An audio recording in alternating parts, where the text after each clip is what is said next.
नमस्कार. रजनी एकल चॅनेलवर आपण आज कोथिंबीरच्या वड्या कशा करायच्या ते बघूया. त्याच्यासाठी लागणारे साहित्य बघूया. ही कोथिंबीर धुवून स्वच्छ चिरून घेतलेली आहे. 8 वाट्या आहे. त्याच्यासाठी 1.5 पावणे 2 वाटे बेसन लागेल. हे 2-2.5 चमचे लाल तिखट आहे. चवीपुरतं मीठ आहे 1 चमचा. 10-15 लसणाच्या पाकळ्या, 5-6 हिरव्या मिरच्या, जिरेपूड अर्धा चमचा, धनेपूड 2 चमचे, हळदपूड अर्धा चमचा. आता हे आपण सगळं साहित्य एकत्र करून मळायला घेऊया.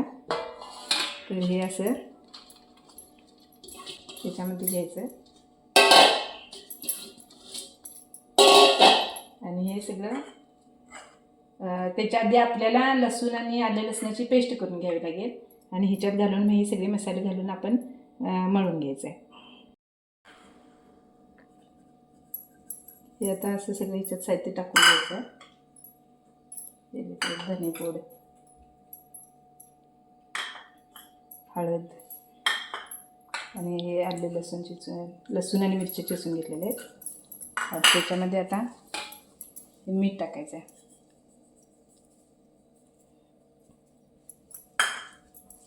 यामध्ये आता पीठ घालून घ्यायचं, बेसन पीठ.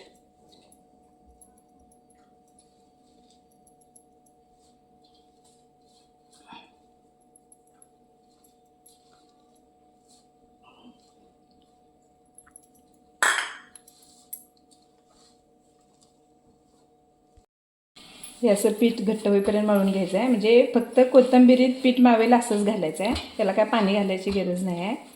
तर असे घट्ट असं छान हे पीठ मळून झाले. आता ह्याचे रोल करून घ्यायचे व्यवस्थित. तोपर्यंत आपण इकडे स्टीमरमध्ये पाणी तापवायला ठेवले आणि त्याच्यावर त्याच्या झाकणावर आपण आता रोल करून ठेवणार आहोत. हे असे रोल करून घ्यायचे. त्याचं सगळ्या मळलेल्या पिठाचा असं रोल व्यवस्थित करून घ्यायचे.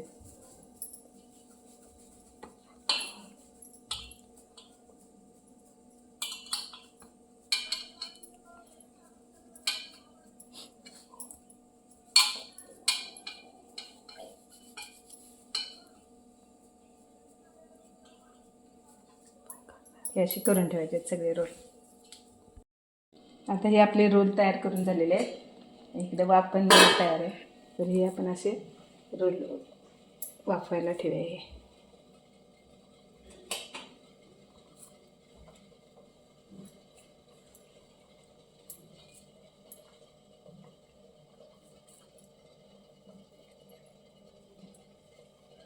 हे असं ठेवूया आणि एक 15-20 मिनिटं ह्याला वाफवून घेऊया.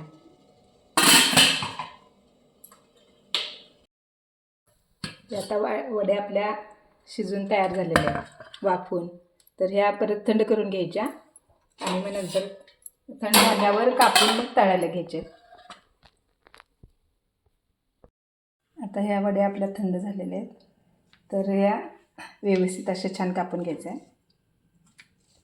या शिजल्याच असं छान घमघमाट वास घरभर सुटलेला, छान टेस्टी झाल्यात असं वाटते.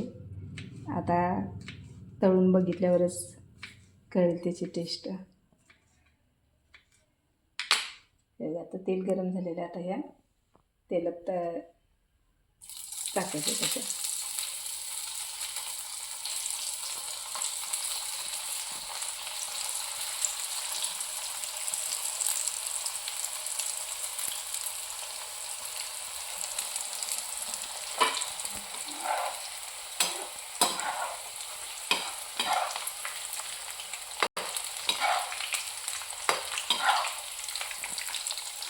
थोड्याशा कुरकुरीत अशा होईपर्यंत त्याला तळायचं, म्हणजे छान टेस्ट येते त्याची.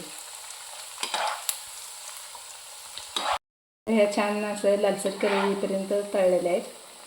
त्यामुळे आता आपण ते आता काढून घेऊया ताटामध्ये.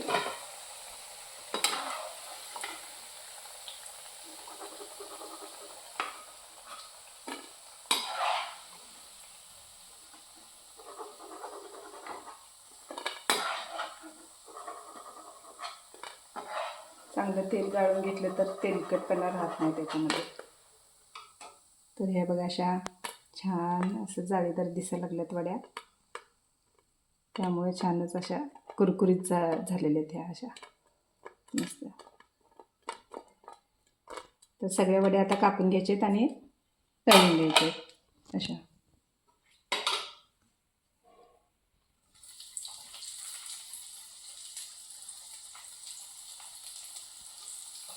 तसेच खायला पण ह्या छान लागतात वड्या चपातीबरोबर किंवा नुसत्या पण. तर तुम्ही तळून पण खाऊ शकता किंवा तशा पण खाऊ शकता. जरा मध्यम गॅसवरच तळायचे.